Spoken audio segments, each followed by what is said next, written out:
We're going to go ahead and start our webinar. Thank you for attending the George Mason University Center for Real Estate Entrepreneurship's webinar on high hurdles to redeveloping older retail, the Scout on the Circle case study. The redevelopment of older low-rise suburban retail strip centers into modern mid-rise mixed-use projects has often been proposed to create more housing and desirable walkable communities. Experienced real estate developers have successfully delivered some of these projects, but there are high hurdles for those who want to undertake this complex development challenge. We are now going to learn about the many issues in redeveloping older retail strip centers from a case study presentation with Combined Properties, a major retail owner and developer in the Washington, D.C. area. Combined Properties owned an obsolete 50-year-old retail center on 9.8 acres in the City of Fairfax, and after many years of planning and effort, the property finally reopened a few weeks ago as Scout on the Circle, a new mixed-use community. Before we get to tonight's presentation, I'd like to go ahead and introduce ourselves. The Center for Real Estate Entrepreneurship is part of the School of Business at George Mason University, and we are the university's platform for real estate education, both degree, non-degree, and educational programming like we have this evening. I'd like to thank the members of our center's advisory board. These are leading real estate companies and organizations that financially support and give advice to the center that enable us to produce programming like the one that you're going to see this evening. So now I'd like to introduce our speakers for tonight, who are kind enough to join us to share their experience in developing Scout on the Circle. Our first speaker is Kathy Bonifay, the president and CEO of Combined Properties. Kathy is responsible for directing the company's strategic, operational, and financial activities. She joined the company in 1990. Our second speaker tonight is Andrew McIntyre. He is the Executive Vice President for East Coast Acquisitions and Development for the company. He is responsible for all aspects of development and construction for Combined's East Coast portfolio. Prior to joining Combined, he was the Senior Vice President of Development and Construction for Penzance. Other posts include Vice President of Development at JBG Companies and Project Manager for P.N. Hoffman. And we have Aisha Hill, Vice President, Development of Combined Properties. She is responsible for the management of development teams and all aspects of the mixed-use development process at the company. She has over 15 years of experience working on multifamily development and operations, and was previously a mixed-use development associate at Artstone, where she held a prominent role in the management of City Center, D.C. And with that, I'd like to turn over the screen to our guests from Combined Properties. Thank you, Eric. I am going to start. Aisha is going to share screen so we get our presentation up. Fantastic. Hello, everyone. Thank you for joining us this evening. I also would like to thank Eric and George Mason University for inviting us here tonight. Andrew, Aisha, and I are thrilled to share with you our journey in developing Scout on the Circle. I'm going to start the presentation with some just high-level overviews of how we got here, then turn it over to Aisha, who will walk us through the design, planning, entitlement phase, and we'll end with Andrew, who will talk about construction, and throughout we will share some of the struggles and hurdles that we had to overcome in order to make this project a reality. We'll end to make sure we have enough time to answer some questions, so please do feel free to submit questions throughout the presentation. With that, let's get started. Ben Franklin says, "Energy and persistence conquer all things." At the end of the presentation, you will understand why we picked this quote to start our discussion. I'd like to just tell you a little bit about combined. So start with just a broad overview of combined properties. Aisha, if you could flip to the next. Thank you. As Eric said, we're a full-service real estate firm headquartered in Washington, D.C. with an office in Beverly Hills, California. We were founded in 1984 by Ronnie Haft, but have been around since the 1960s. Our history is with retail strip shopping centers. So our early incarnation was really all shopping centers. We decided in the early 2000s, 2004, 2005, that we really wanted to start diversifying our asset base from purely retail to mixed use. Our diversification was also to move geographically, to have a portfolio here, and we expanded out in California. Our goal ultimately is to get to 50% of our revenue, less than 50% of our revenue in traditional retail, which is a high hurdle when you're a 100% retail company.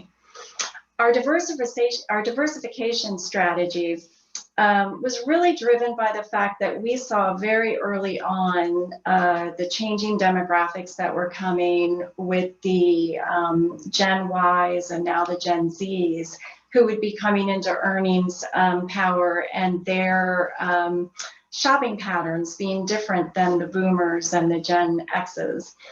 We also knew, as most people did, that there was going to be a huge advent and growth of online retailing. And then lastly, that technology was going to continue to evolve, all pointing to a declining need for bricks and mortar retail. We wanted to be ahead of the curve.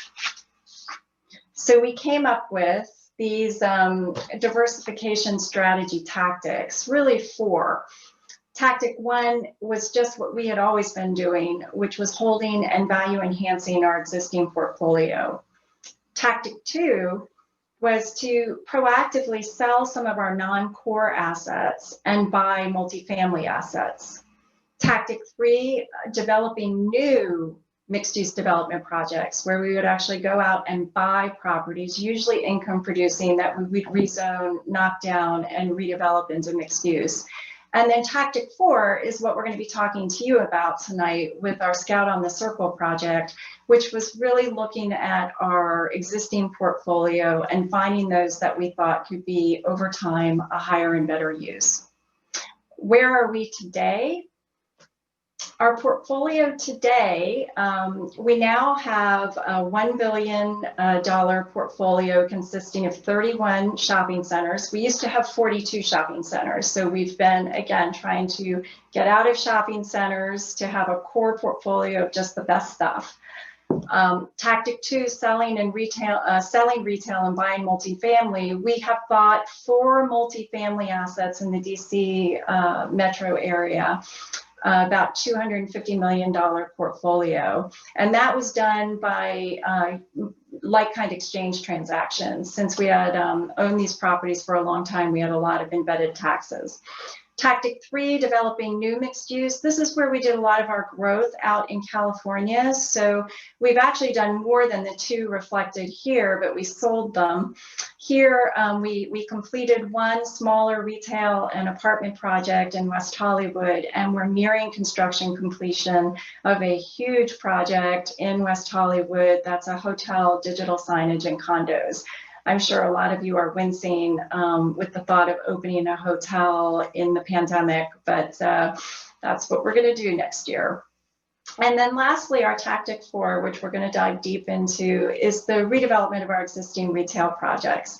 And we have two active projects. One is the Scout project that we'll be talking about, and then we have another one called South Alex in Alexandria, Virginia, totaling 1.3 million square feet. But interestingly, through the work that we did in 2005, we have a pipeline of projects in our existing portfolio that are well over $2 billion in value that we get to harvest over the next 10 years. Next slide, please. So why Fairfax Circle? Why Scout?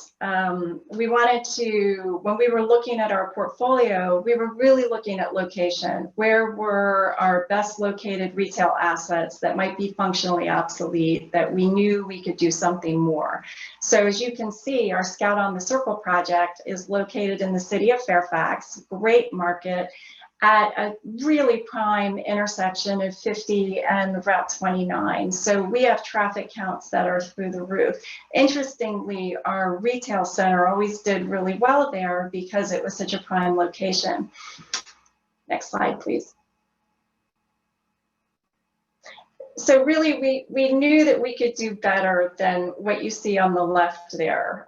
That was our 1960s era Fairfax Circle Plaza. And the issues we faced back in 2005 is we didn't control the property, the tenants did. And that's always the issue. We had a long-term lease with Staples, with Hudson Trail Outfitters, with Advance Auto. And then we had some pad buildings that had leases that went out for well over a decade. So for us, it's the planning that needed to start in 2005 in order to make Scout on the Circle a reality.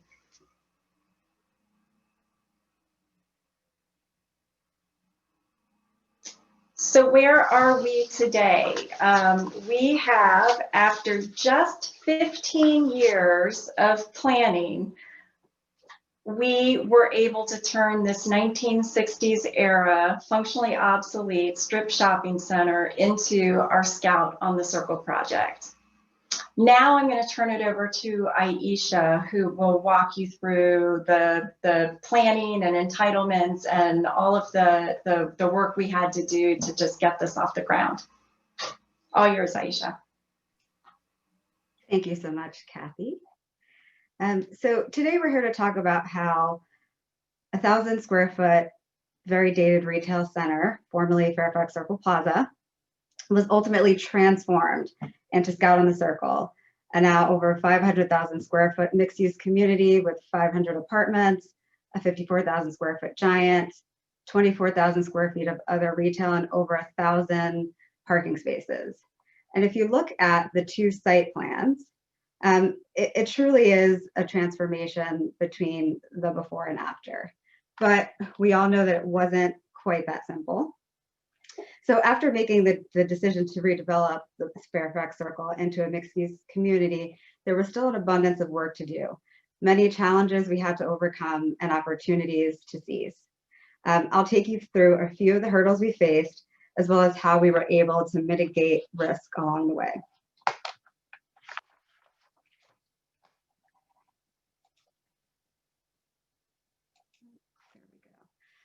So as Kathy mentioned, one of our major hurdles is time.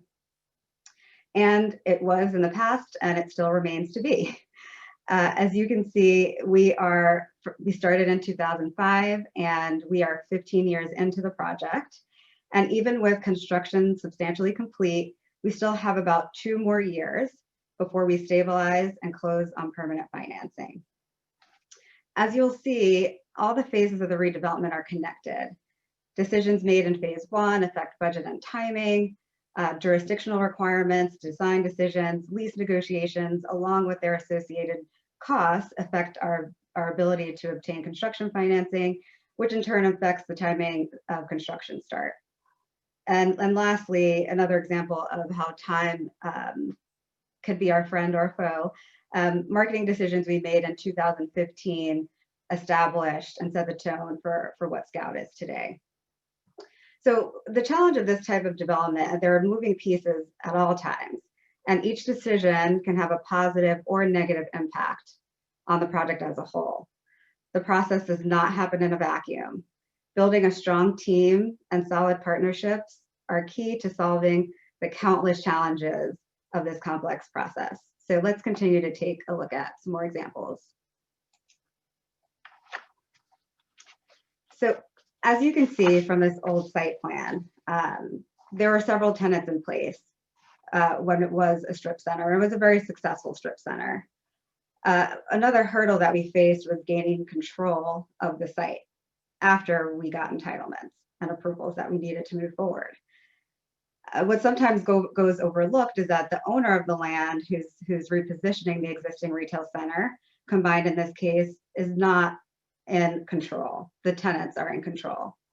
And if you look at the key, you can see that there are several tenants in the green whose lease is actually, their expirations were not till after we started construction. We also had some 2020 expirations and even a 2025 expiration over on the east in yellow. This challenge, which was a major one, did present a few opportunities that were specifically unique to Combined.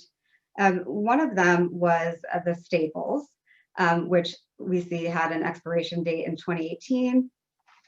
Because Combined also is the owner of 3 other centers in the city of Fairfax, we had a very, very unique opportunity here to be able to terminate Staples' lease early and negotiated a new lease with them at one of our other centers. And so they moved to Pickett, and we were able to get them off of the site and make room for us to start construction. Another example is the Advanced Auto, which is up here in the northeast, whose expiration was in 2017. But we hoped to, at that point, we had hoped to start construction a little earlier, and it was still important that we have them move from the site. And so at that time, we were also negotiating another deal with Advanced Auto because they were in many of our other existing centers, which we were able to incorporate this Advanced Auto into that deal and terminate their lease prior to 2017. Another example of this is the Ruby Tuesdays. Ruby Tuesdays lease went all the way out to 2025, which obviously was a major issue. And we were able to successfully negotiate a buyout with them and again, terminate their lease early. And the last example I'll give is the Subway, which was a little bit of a different situation, but similar to the Ruby Tuesdays buyout, where the cost of that buyout affected our project budget. For the Subway, we also did have to add costs to pay them because they had recently renovated their store and were unable to reap all the benefits of that before their lease was terminated. So even with all this in play, and we were able to successfully get all the leases to expire at points in which allowed us to develop construction, we still had to think about how we were going to bring each one of the tenants offline and how that was all going to work, which was another layer of complication because we had some tenants who expired in 30 days and those were easy to, as long as they wanted to stay, we could kind of keep letting them move along until we knew we were 30 days out. But we had other tenants who had 90-day notice requirements and even one that had a year notice requirement. So getting the timing right of this is a challenge. We definitely, I will say, learned from the process here, but I still think going forward, this is always going to be a challenge for a center that has tenants online and they all have different lease terms and trying to negotiate to get them out. But regardless of all these challenges, we knew we could overcome these hurdles and we remained focused on changing the site from this to this. And in order to get from point A to point B, there were a lot of approvals that were required, jurisdictional approvals that we needed to make this transformation. So here you can see that we have Fairfax County, the City of Fairfax, the Fairfax County Park Authority, and VDOT, just to name a few of the jurisdictional approvals that we needed and have been required along the way. And I'll go through and show you how this all comes into play. So the red line at the top of the site shows you the difference between the portion of our property that's in the city and the county. And our property line kind of does this V at the top. It's a very irregular shape, which is another challenge. But you see we had some land that's county over here. We've got city over here. We have VDOT roads over here and here. Then we had city roads here and here. So the coordination effort that went into being able to have all these things work together at the same time, have changes in the city that now affects the county, and keep it all running smoothly and get to the point where we had our final approvals was definitely a Herculean effort. And again, I'll mention just the development of partnerships. Everyone has a common goal in this process, and just really sticking together and working together and building the partnerships along the way has been extremely instrumental to the success of Scout. The City of Fairfax in particular remains our partner throughout the years, and like we said, it's been 15, so it's definitely been a while, and without all those different partnerships, we could not make this happen. So in addition to the jurisdictions, we also have neighbors that we needed to get on board and develop partnerships with them as well. And so to the north, our neighbor here is Omega World Travel. And to the southwest, we have a Dunkin' Donuts. The Dunkin' Donuts, we did attempt to purchase and incorporate into our site, but that did not happen. With that said, again, we developed a relationship and a partnership. And so just because, they were not wanting to sell at that point in time, we were still able to negotiate an agreement with them that was very useful, almost necessary for our site to operate efficiently. And we were able to gain control of this small little triangle here that seems, very small, but definitely necessary in order for us to have access from Route 50 into this parking garage right here. Similarly, with our neighbor to the north, we ended up purchasing a parcel of land, very small, in order to move the entrance off of Blake Lane. The main reason for this was so that the loading of Giant could come in and out of this entrance, because otherwise, if the entrance remained where it was for Fairfax Circle Plaza, we could still get the trucks in, but in order to get them out, they would have to circulate all the way through our site and in between our residential buildings, which would be okay, but definitely not ideal.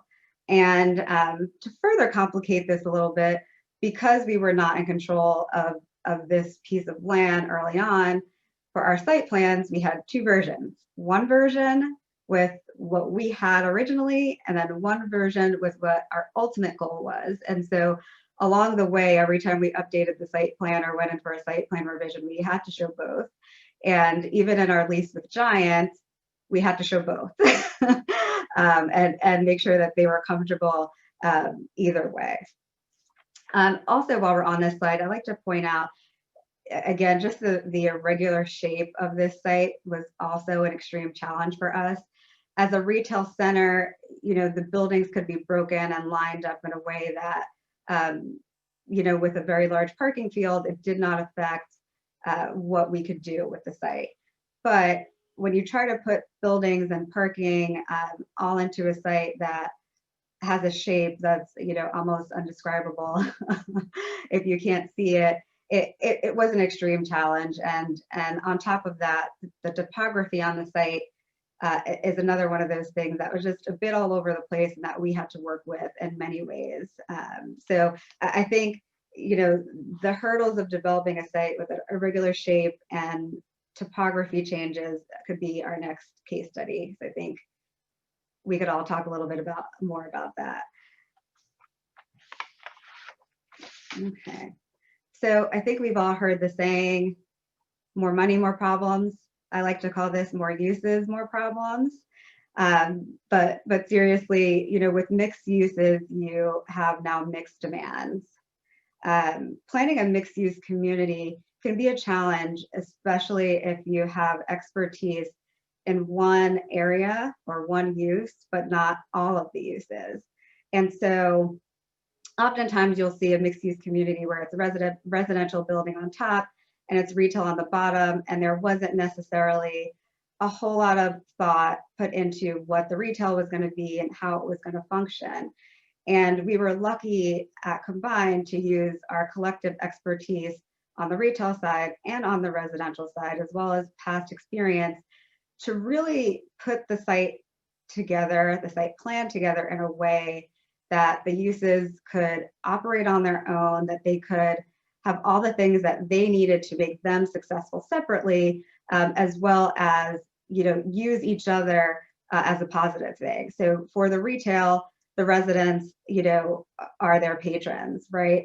And for the residents, the retail is amenity, another amenity that's outside of the private residential space that they can also access. So we spent a lot of time just thinking about all of those things. And so I'll point a few of them out to you. So the first is Route 50.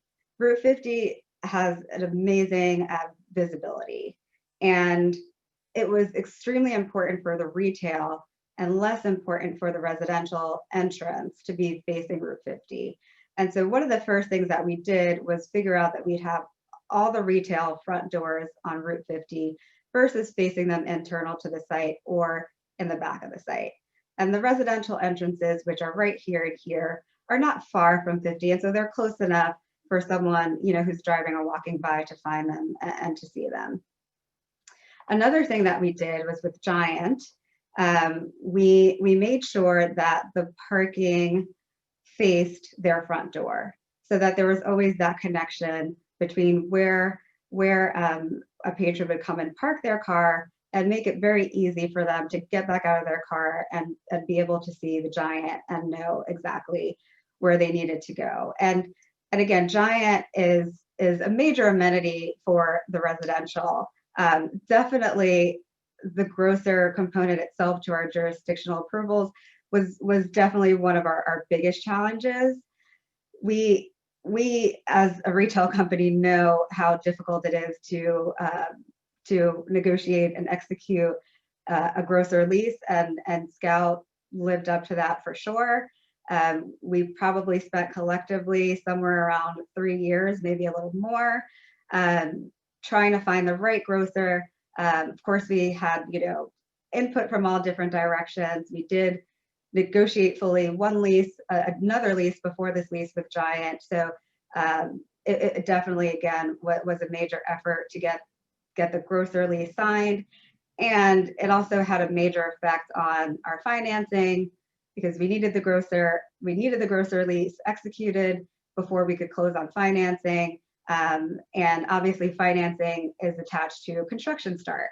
So again, as I mentioned earlier, like all these things play together. We don't necessarily think about, in the first phase of the project, how it's going to affect the third phase. But definitely, we've seen that paying attention to all these things along the way have helped us, even though, there are some things that are just going to be challenging. And that's just the nature of development. But there's definitely ways that you can work around it and you can mitigate the risk. So other things that we did were we kept most of the access points around the site and introduced new ones, like this one here is new, so that it was very easy, whether you were living there or just coming to shop or go to a restaurant, for you to get into and out of the site. So we have all these access points. We also wanted to make it very easy for both residents and patrons to get in and out. So we have retail entrances, what we call retail entrances, into both garages, where you could enter here or you could enter here. Similarly, on the second building, you could enter here. And then we also did, sort of back private entrances for the residential. So for example, for the residential tenants, for our residents, they can enter in this back way of the garage right here, and they circulate up to the residential levels. And we decided that with the parking, it made the most sense not to try to separate, one garage for retail and one garage for parking, but it was very easy for us to delineate levels versus entire garages. But we did also pay very close attention to the teaser parking and made sure that there was teaser parking all along Route 50. And we also have, a little lot back here and some other spots that are sprinkled around the site, because those are extremely important to our retail leasing efforts. As restaurants and stores, they want people to be able to at least appear that they are very easily accessible, that they have a short-term parking spot that's out front that someone could pull in, go pick up their dinner, and then get back in the car and head home. What we also did to, I think, help both uses and make it less complicated in our operations by the time we got to operations was we separated our retail loading and our residential loading and our retail trash and our residential trash, and the same for the grocer. So Giant has a dedicated loading dock here, as well as their trash is back here. The retail loading for building 1 is right here, trash as well. The residential loading for building 1 is back here.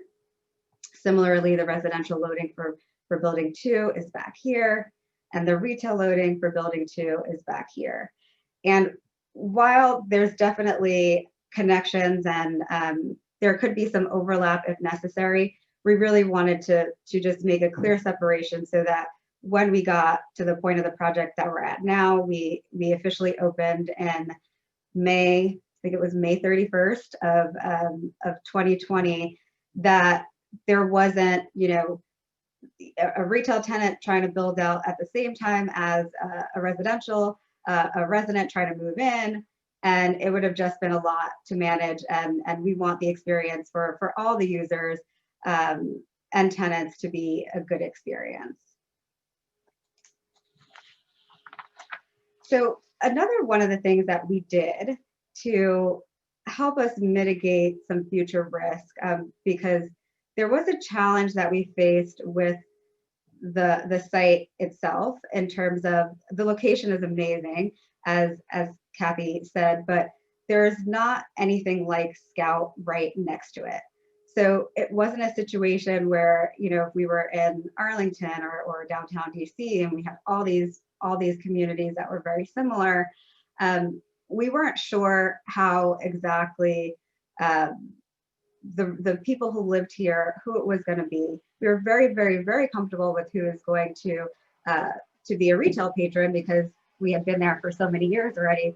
But we really wanted to spend some time and figure out, the who, the what, the why, so that we could incorporate that into these decisions that we were going to make about design and what things were going to be appealing, what amenities were we going to have. So market research taught us, who would be living there, what they wanted in their community, and why they should choose or would choose to live at Scout versus any other community. And our comps are kind of all over the place here, which was another challenge and why we did this, because we've got Mosaic, there's Fair Oaks, there's different pockets and areas that people who are going to shop Scout are also going to shop. And with that said as well, we also, anyone who's looked for an apartment, sometimes it starts out fun and usually by the end it's not fun anymore. All the apartments start to mesh into one. Which apartment was that? Which one was that? And you can't really sometimes remember after you walk out the door at the end of the day which one was which. So we also wanted to establish a brand that would help us, intertwine, some things into Scout and its interiors that would make it memorable and, kind of set it apart from the competition. And so that's another way that you'll see we used market research. And so with these groups here, on this slide, they're their own separate bubbles. her circles. And we think this is okay, but we really knew that it was going to be less about, you know, who specifically this person was, and more about like, what are the traits that these groups all share? What are they going to want out of the property, and how can we use that to help us further? So through our market research, our marketing firm came up with kind of 6 descriptions of what the person at Scout is going to be like. The first one is a suburbanite, and that means they want to live in the suburbs, but they want the conveniences of an urban environment.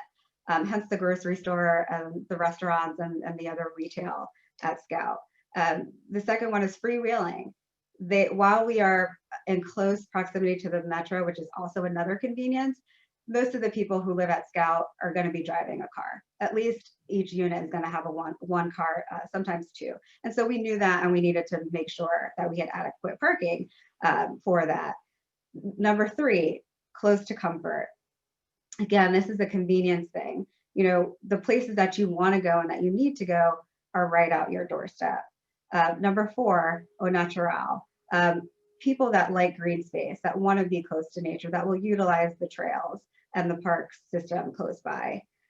Number 5 is design minded.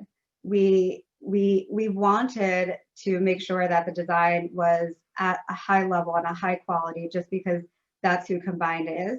But we also wanted to pay attention to it being the right design for this community in particular, because we didn't want to make it too cold and modern that people were afraid to sit on the furniture.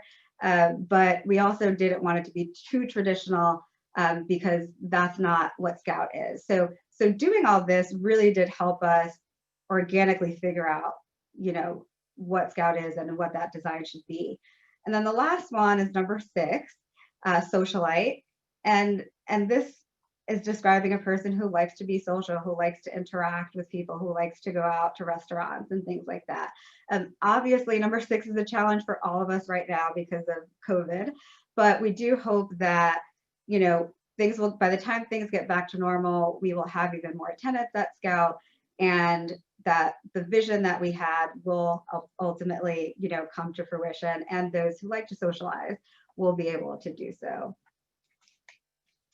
So we also use the market research to inform our unit matrix, and ultimately what were the mix of units that we were going to have.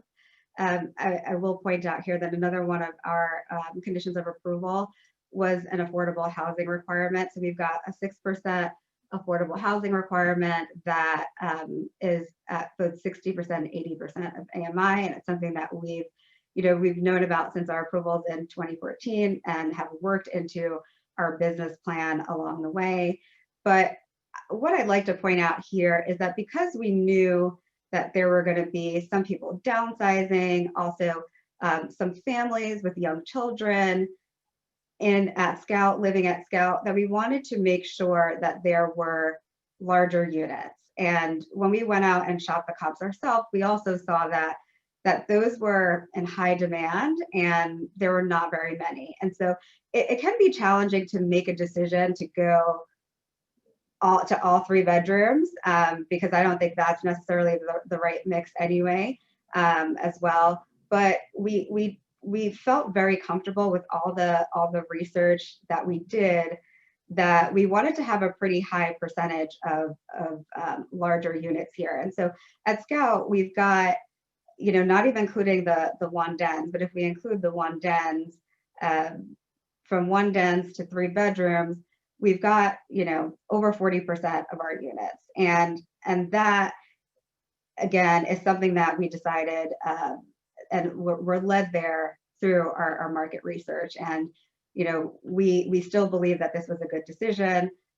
You'll get an update on leasing later on from Andrew, but without the market research and without taking the time to figure out who is going to be there and what they needed, this could be an opportunity that was missed. And as I mentioned before, developing the brand, this was actually an amazing experience for me. I was very much used to developing the project, and then kind of the brand is what you slap on it at the end and you kind of figure it out. A lot of the time, you know, it's like the name of the street or something along those lines. And you kind of fit the brand into the building versus the other way around. And so for Scout, again, you know, we've really, you know, seized a major opportunity to set ourselves apart from the competition. And I think we're seeing the value to that now for sure as we're going through lease up, especially during COVID, where there's more competition than we ever thought there would be for actual residents, that developing the brand in the beginning helps, you know, helps make everything just feel right and feel good and feel organic. And it helps make decisions. It helps lead you down the path when you're trying to solve problems. And we've definitely used that as a resource. And I should have put the website on here. It's scoutonthecircle.com if you want to check it out. So one of the questions we get asked the most is about what in the world is Scout? What does it mean? Is somebody a Boy Scout, a Girl Scout? And it's kind of the furthest from that. Scout, we actually came up with because it's a play on its definition. And so as a verb, Scout means to explore. And so all of our marketing and our lifestyle that we built there is about exploring your life at Scout. We want you to, you know, experience the convenience, the connectivity, you know, all the inspirational design, the art. We want you to come to Scout and see what life could be like. And so that's how we came up with the name. And then obviously the on the circle is because of Fairfax Circle.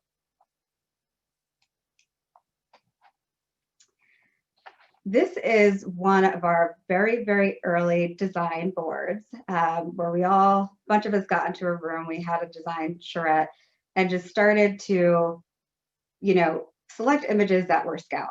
We knew at this point, we knew the brand, we understood the market research, and now we need to fill in the building. We know what the outside looks like, but then what is the inside going to be? And this helped lead us down a path. So you can see the yellow and the white and the circles, the words over here, and even the wood you see throughout the building. But genuine and authentic is definitely something that we wanted. We wanted to interweave this brand without it feeling forced and without it feeling like it didn't fit. And so we always made sure that we, you know, kind of tried to keep our pulse on that and not go too far, but also, you know, be willing to do some bold things so that we can have those memorable moments when people are coming in for leasing tours. One other thing that I'll point out, and I'll show a little bit later in a couple of slides, is again, we knew there were going to be children here, but we didn't think Scout was right for necessarily a playground, and we also didn't have room for it with the, you know, with the shape of the site. And you know, we pretty much maxed out every square inch that we had. But we wanted to incorporate play elements. And so you'll see here on this picture, there's, you know, a young girl who's just running through what looks like an art feature. And similarly over here, you've got stepping stones and, you know, a child, you know, just kind of walking back and forth and giving them something to play with without it being a swing set. And Andrew will show you what this inspired a little bit later as well. And so here's an example of how we, and I will say, I think in person it looks even better than this, but how we kind of took the circles and the yellow circle in particular, that's our brand mark, and tried to incorporate it into the property so that you remembered, you know, which building was Scout when you were going back and trying to compare, you know, what your choice was going to be in terms of your future home. We also tried to incorporate that into the unit. So we have all hard surfaces in the living and dining area. We use quartz countertops. We have 2 different selections in terms of finishes. And we also tried to do little things that we thought didn't add a lot of dollars, but added a lot of value to, once again, early in the project, try to mitigate the risk that we would face trying to lease up so many years later. It is, you know, it is hard to always understand what the newest and the latest product is going to be by the time you actually get to the point of construction and delivery. So in the kitchens, we have pantries in every kitchen. We've got under cabinet lighting. We've added backsplashes. We added double sinks in every bathroom where it could possibly fit. And we tried to create like dressing rooms instead of just walk-in closets, again, anywhere it would fit.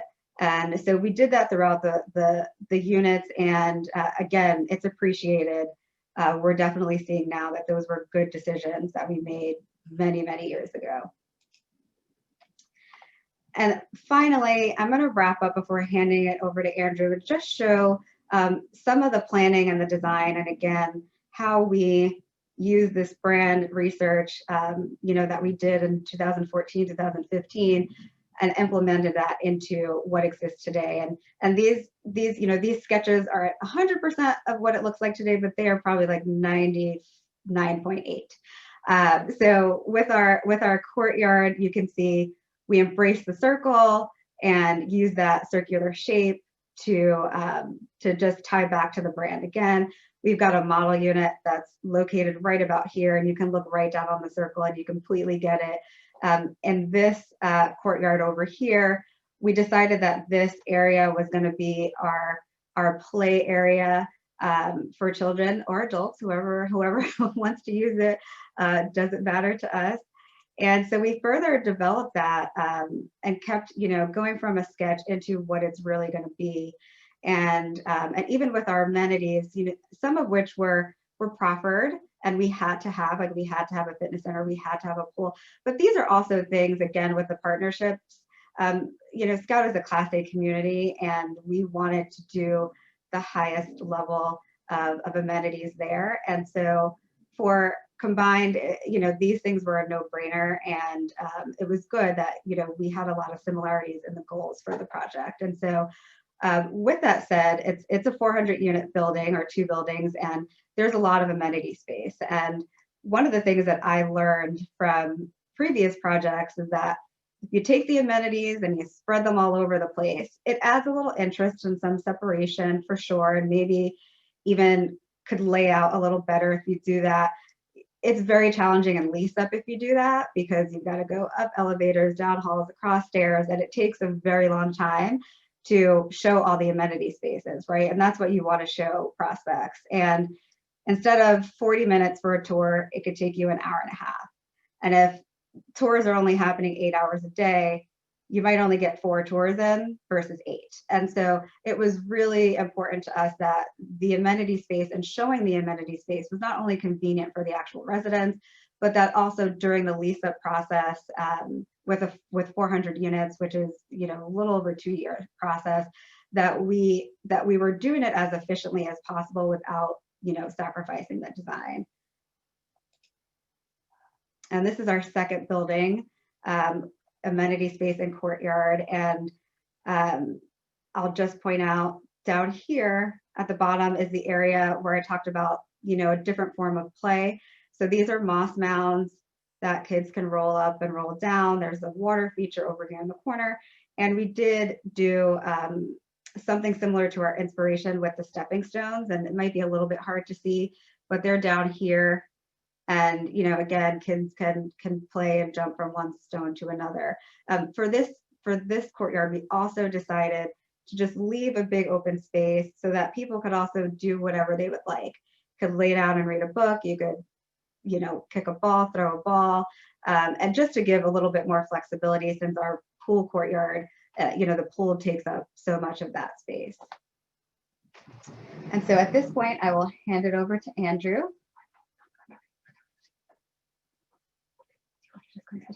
And Andrew is going to actually come take my seat, and we'll move forward. I'll get it onto your slide.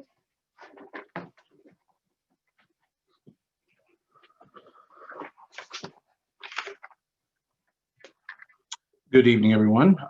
My apologies. I have no idea what happened on my Zoom, but I got kicked off.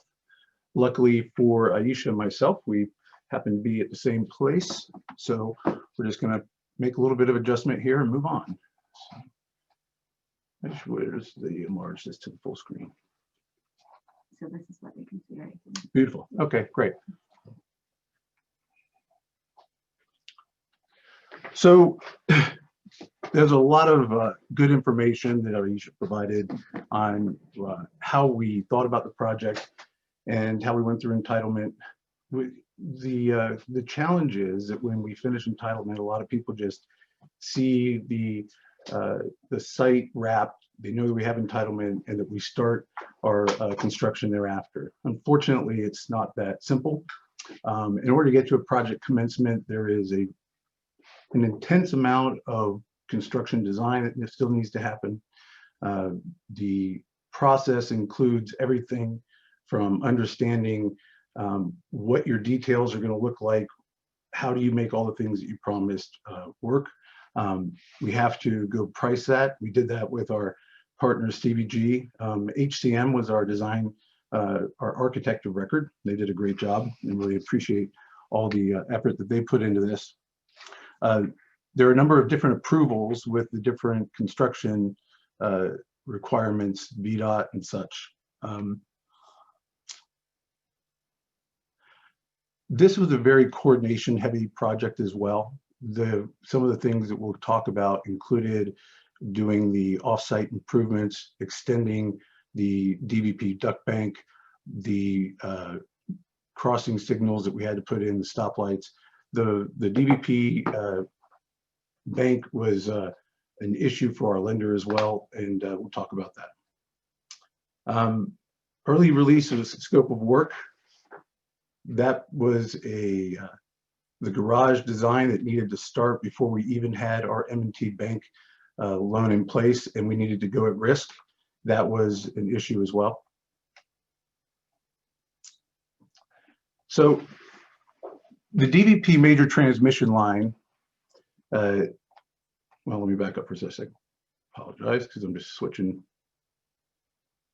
You want to make them show up? No, I got it. So the DVP major transmission line title exception was one of those things that came up that at the last minute as we were going through our financing. It was very interesting. Every time you work on one of these projects, there's always something else that gets thrown your way that you've never dealt with. This particular issue, the lender wanted us to start the project in a completed state as if we had already done the work. The problem is along Route 50, there was about 1,000 linear feet of major transmission line that in order for us to construct the project had to be relocated into a below grade concrete duct bank. That transmission line in its original state prevented us from being able to deliver the pad site to Giant. And when we went to close on the loan, they expected that we would have that easement area vacated, which was really a year and a half into the work. So that particular item, we worked with M&T. They were fantastic. It was a last minute snafu that none of us wanted to deal with, but we had to address it in the loan. And then we spent time figuring out what it would take for us to get there. And we put that plan in place, working with CVG to make sure that we understood how we'd overcome it. That was a pretty big issue overall. The main thing to remember here as we're going through the financing and getting up and running portion of the project is you have this dance that you do between getting your permits, getting an executed GMP in place with guaranteed maximum price for the total build, and getting your financing locked in. It's kind of like a chicken and the egg, because you get your financing so you can go figure out how much money you need, but you have that pricing that is going to expire because subs can only hold their pricing for so long. And so you're constantly looking for somebody to give. And quite honestly, our partners in this really made that possible. That includes getting the permit out of the city. And I say out of it, it's a coordinated effort. It's definitely those three things coming together is how we get the project up and running. So when we look at how this project was put together, the land that we valued, it was at $23.5 million.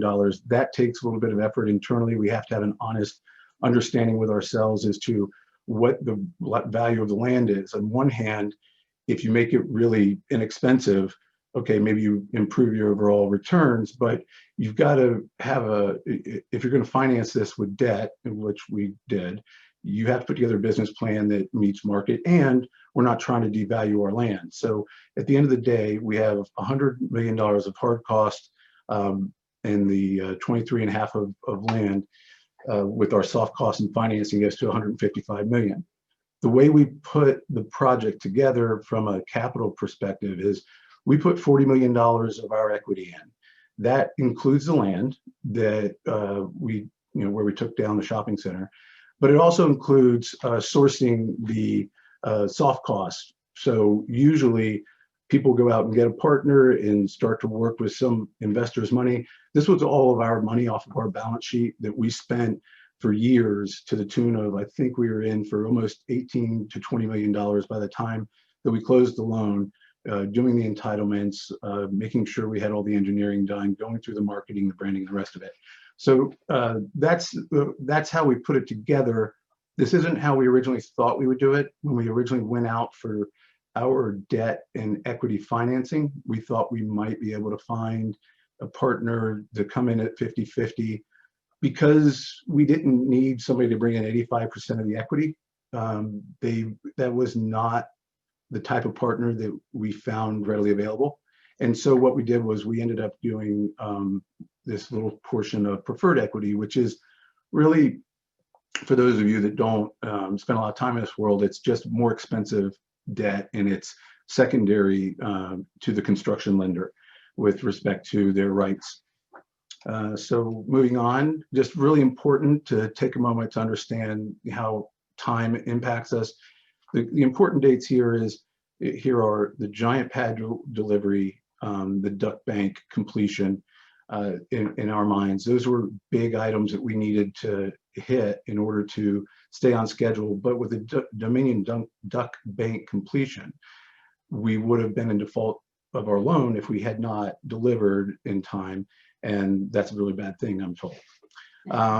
The other thing is that I'll let everybody know, these are actual dates, and I may be off by a week or a few days, but I believe that we're close to, I'm rounding up, a month early on the project substantial completion. So our hats off to the entire team, all of our zoning, the people over at CBG, HCM. We'll get around to thanking everybody, the city, definitely, and our lenders. So this is just to go back for just a second. I just want to talk about where the major transmission line, it ran along this area here. And it's still there now, but it's underground, and it dives underground over near the park, comes across Blake Lane, and all the way up until you pass the circle. A couple things just to note when we talk about how difficult planning this type of project is, and the hurdles. This is 10 acres, give or take, and the road network that we are putting in here, you go downtown and somebody buys a piece of property between some buildings with an alley in the back and a frontage street. They don't put this type of infrastructure in place, and that type of cost, all the landscaping, all the hardscaping, all the roads, that is a hurdle financially because we've got to overcome it. So what do is we do more horizontal development out here. And the horizontal development means that we're not going below grade and going tall towers. That's a more expensive way of building buildings using concrete. So we do above grade parking garages, and then we do stick buildings around them. And they're still complicated, wildly complicated. I think I saw a question while Aisha was talking, is like, did we ever contemplate building over the grocer? Early on, the first grocer that we talked to, they did not have a desire to do that. And so my understanding historically, I didn't get into combine until 2016, was that we had moved past that and pulled this grocery out so that we could give them what they wanted. Unfortunately, they ended up falling out anyway. No good deed goes unpunished. And so now we had this piece of property over here, and we may have done some different things, but it doesn't matter because everything else was so thoughtful that it really does end up being a very well done project. The last thing I'll mention, just as we talk about these challenges that come along with these parking decks, when you're in the type of place like the City of Fairfax, and you have this built-up environment that you want to be aesthetically appealing, you don't want to see all these garage elevations. And we do have some of them, and we'll get to that in a moment. But what that means is you lose efficiency, and you have these single-loaded corridors. And single-loaded corridors means that you spend more money on things and are less efficient than the double-loaded corridors. So again, when we talk about the hurdles here, using this type of construction can add to that. We already heard about some of the major issues. I'm going to touch on a couple of these because I think most people understand the tariffs that we dealt with. CBG did a great job with our subcontractors to mitigate the exposures there. At the same time, we did, towards the delivery in COVID, end up running into a potential for a delay of appliances that were coming in from Mexico. Ultimately, that didn't slow down the unit delivery, but just in the construction side of things, a lot of other considerations for COVID that had to come into play. 2018, as you'll see on the next slide, this is a 10-acre site that in 2018 we were at grade, a lot of dirt, a lot of mud, rainiest year on record in the DC MSA. While dealing with these major grade changes also affected some of the decisions we made on design and how we have retail along the frontage road that is lower on the ground floor, because as you move north along the site, you end up, that's west, it ends up increasing in elevation. And so your very first residential level is actually a floor above your retail. So we threw these in here because it's a construction project. Everybody likes to see pictures of dirt being moved around. Well, at least those of us that enjoy going on construction sites do. But it just gives you an idea of the enormity of these sites. And it just was very difficult. And we still ended up finishing the project with COVID, with rainy weather, with all these issues ahead of schedule. This is just these are just a couple other construction photos. This lower right shows you some of the complexity of doing the concrete over the wood. We throw in some steel elements over here at these parapets. And I got to tell you, it's like steel and wood do not like to work well together. And there's a lot of heartache that goes into making that work. Right behind in this top picture, the center picture, if you can see this wall here, that's a CMU wall. And behind it is this parking garage. And that is when we talk about cost, that's a fire separation wall to make sure that if you have a fire in one, it doesn't spread to the other because of the different types of construction. And it just because we say it's wood, just because we say it's horizontal, it's no less challenging from a technical perspective. So going on to the project delivery, this is what we have today. This is along this side over here is the garage that faces the Giant. And we have Compass Coffee that'll start their build out here shortly. They're coming into this space. This is along the center road, and it's opposite. This is Building 1's residential entrance, and it's opposite the Building 2 residential entrance. And we had a site walk yesterday with our property management company, Jefferson Apartment Group, and the property is really looking phenomenal. So this is one of the things I just want to say about art. We do have art requirements. A lot of jurisdictions have art requirements now, and combined, nobody had to make us do any of that because we believe strongly the importance of art creating a very experiential, just everything that's experiential. We like design, we like art, we like things to be different. We like them to also be timeless, not something that's just of the moment. But we like this piece here. These are our colors or from our branding, but these are all books that are bound in these different colors. We had a lot of fun playing with the design. But what this picture in the main lobby area doesn't really do a good job at is helping you understand how grand this space is and how luxurious it feels. This is a 2-story high space that when you come in the front doors that are off to the right, you see through it out to the pool.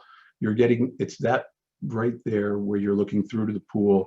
And then the amenities just continue to circulate around, and they're really excellent amenities. I highly recommend everybody going out, walking them, and leasing a park up here now. But also from the inspiration, I don't know if you remembered, but there were pictures of the dog wash station with the tiled backsplash. We believe in, making sure that we think about who our renters are. Pets are a very important part of people's lives, so we really wanted to make sure that we had an excellent experience there. The dog washing station, I just continue to joke, it just needs a couple of beer taps and a place to store some wine, and it'll be the social hangout once we're out of COVID.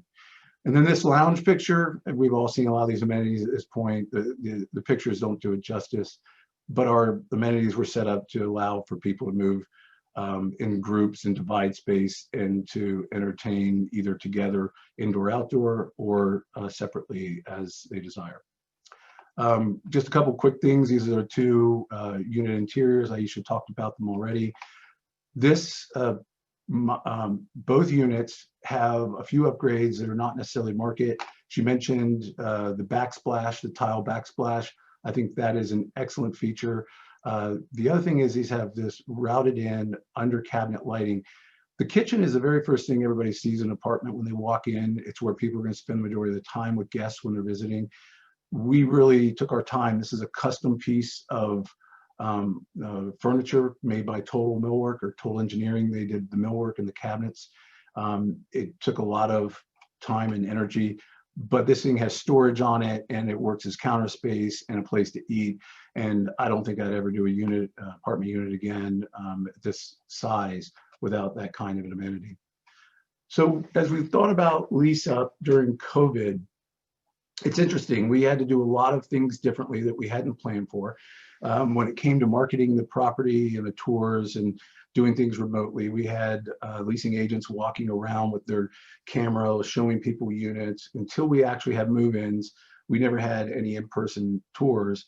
But what we also discovered was the decisions that we made for the property and the type of horizontal construction and the mix of use of the project actually it's a very great way to approach how people are living through this pandemic.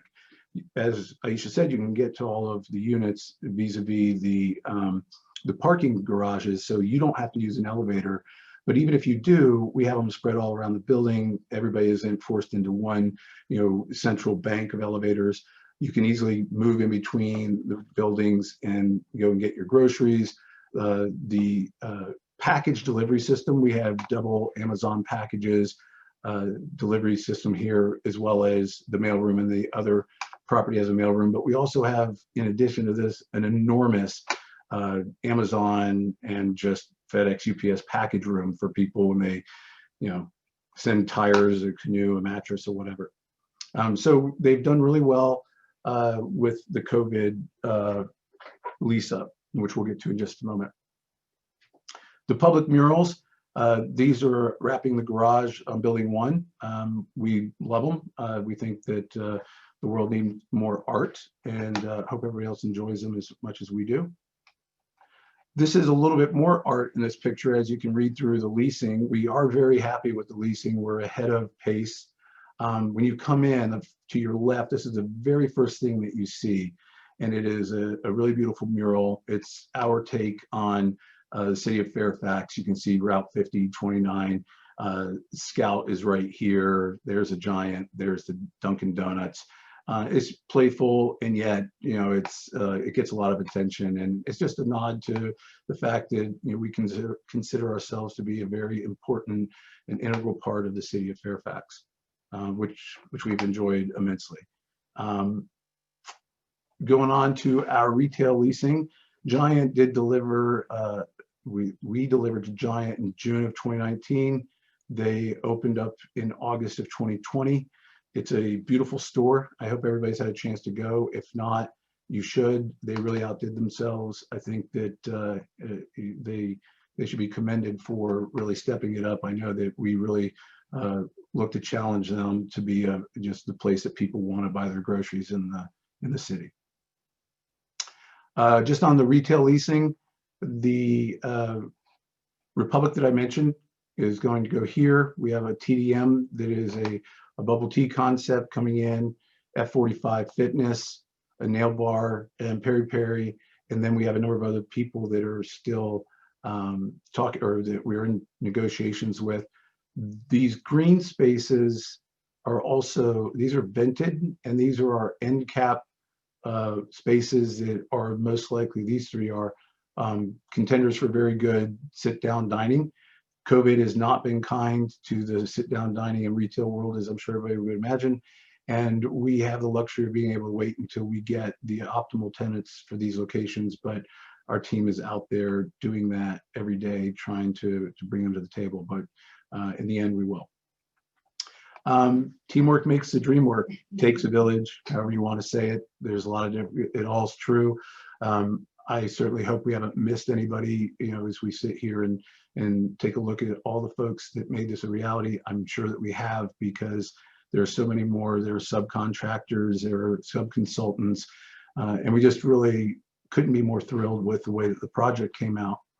I know that we're running a little bit behind. I apologize, but I just want to take a second just to go through and just share with you 3 quick slides. We have one other project, as Kathy mentioned earlier, that we have under construction. It's in the in Fairfax County, off of Richmond Highway, where North Kings Highway meet. And it is our South Alex project. Now, South Alex is a little bit different in that we have a grocer that's only 20,000 square feet in Aldi that will go underneath our residential. So the acreage that this is being built on, and here's our site plan, is closer to 7 acres. And because the site configuration is deeper and long, we're putting our retail up front, again, trying to be thoughtful about the teaser parking and how we lay out our retail to be facing retail and create this little interior courtyard. And then again, having the parking right across from the Aldi so that people can move back and forth.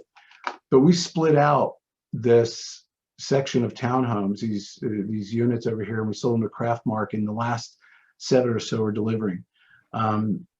We've had challenges with this project as well. Some of the more immediate ones prior to COVID, we had a major fire casualty, and we woke up on February 8th in 45 minutes, maybe it was 90, I think, with $50 million of the project construction, where we've been completely topped out, burned to the ground. We are back up and running and working to get this project delivered by the end of 22. Prior to that, we had to go through our entitlements, and we had a grocer that fell out. We had to replace them with Aldi. We had to deliver the townhome pads without having a GC, and we did that internally with the help of a lot of people. And then we went and pursued HUD financing, which is a totally different type of financing than we've ever done before. And yet we've been able to do it. Tariffs, we had about $120,000 add, I may have that number wrong by double, to our cabinet package, because it would have been $1 million if we came from China. Sorry to be a little bit rushed on the back end. Sorry for a little bit of the readjusting ourselves here since I got booted on my laptop. But with that, I think we'll take questions. Yeah, well, thanks very much for sharing all that information. To the people who are on the call, this will be recorded, so you will have a chance to review some of the presentation in case you needed to pick up some of the amount of information that Combine has been great to share with us this evening. So I'll go through a couple of questions. I think we have a few minutes to go through them. One question here: can you speak on the lease-up velocity for your apartments? Is it what you expected, or did something surprise you on that? Aisha, why don't you take that one? Sure. So the lease up for Scout, another challenge, right? We opened the building probably 3 months later than we envisioned.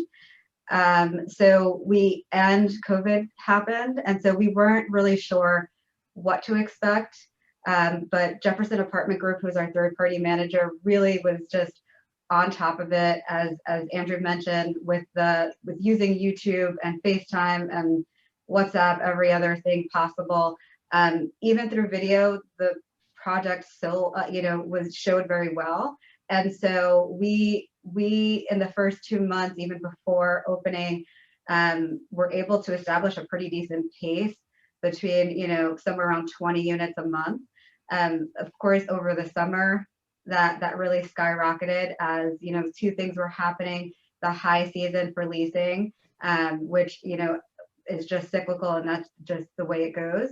And then also some of the restrictions started to decline a little bit. So we did move from 100% online, virtual touring to people physically coming to the site. And the virtual tours didn't necessarily stop people from leasing, but I do think people getting to the point where they're comfortable coming in person definitely helped us as well. So if I had to predict what it would be like to lease up during COVID, I think we did better. If we were just talking about the normal world, I think that, again, we're still pretty early. It hasn't been quite a year yet, but I think that we're leasing at the pace that's pretty reasonable and what we expected, if not a little bit better. Yeah, it's been really nice to see that we're still on pro forma despite COVID, which speaks to the quality of the project and our management company. Can you confirm again who was your architect and also your brand or communications designer? Andrew, why don't you answer that? Yeah, so Horde Copeland Mock was HCM is our architect, and did a great job. And it was Street Sense, was it not? They did all of our branding, or that is, yeah. So Street Sense did the branding and marketing, and Aisha was intimately involved with every step of that process. And also Bandura Design did the interiors, so the amenity spaces on the inside. Land Design did the courtyards and all of the hard and softscape around the project. And I'm missing one person, I feel like. Oh, and then HCM did the unit interiors, so the finishes in the actual units, as well as the building architecture. We have a question here about the affordability. So I guess the gist of it is, can you just expand a little bit on the affordable units and what kind of incomes do they cater to? Aisha, you want to take that one? Sure. So the affordability component is established in our conditions of approval from the city, and it is 6% of our units, so that's 24 units total. It is a mix of unit types, so there's some, of our junior 1-bedrooms, some 1-bedrooms, and then some 2-bedrooms. It is established by the AMI, which changes every year. So this year when we opened, we had to use last year's, which was, I believe, the last established, and half of the units are at 60% of AMI and half are at 80% of AMI. And there's other components that come into play. Like I believe we have to do, 1 free parking space with each unit. There's a utility component to it as well. All right. One question which I think is a good one. How do you approach the strategy for early lease termination planning, especially choosing short-term pain for long-term gain when the long-term gain is unknown? Yeah, I'll take that one because I experienced both that short-term and long-term pain as we were taking our revenue offline. So literally, we plan these projects decades out. So literally with Scout, we were setting in 2005 the date that our leasing people could no longer lease beyond.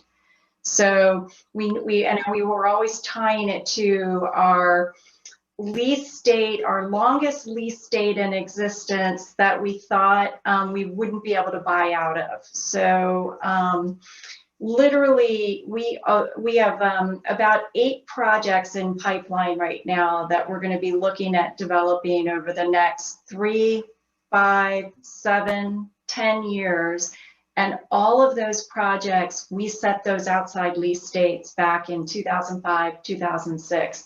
We look at them every year and we decide if we want to extend those outside lease dates out, meaning our leasing people will have a little bit more term. But when you get in within 5 to 7 years of that date that you're targeting to try to get your land, you literally start losing your tenants. You start having to cut deals, do lower rent deals, you start doing temporary tenants. Obviously, you're not going to be doing a lot of CapEx in the project, so you're trying to keep it looking okay while you're not putting a lot of money into it. So you have to have a stomach for this, because there is a long-term loss of income. It's not something that's just happening in that year or two before you put the construction shovel in the ground. It's literally happening 5 to 7 years out, where you're not able to sign that new lease because that restaurant wants 10 years. Or, you know, in order to keep a tenant, you've got to go to 50% rent, or you've got to bring a short-term gross rent deal in. So we are long-term owners, so we knew that we were investing for the next 30 years, 40 years, but this is a hard model for merchant development, and it's also a hard model for people who want to sell right away. So a lot of people ask me, you know, why don't you redevelop that center? Or, you know, why don't you redevelop that center? If you own retail that has high rents, so it's a high performing retail center, even though it might not look that great or could be a higher and better use, it is a very hard decision to take that center offline, because it does cost a lot of money. And I know we have a couple of more questions, but I think we'll end with that. I think that's by far the most important note.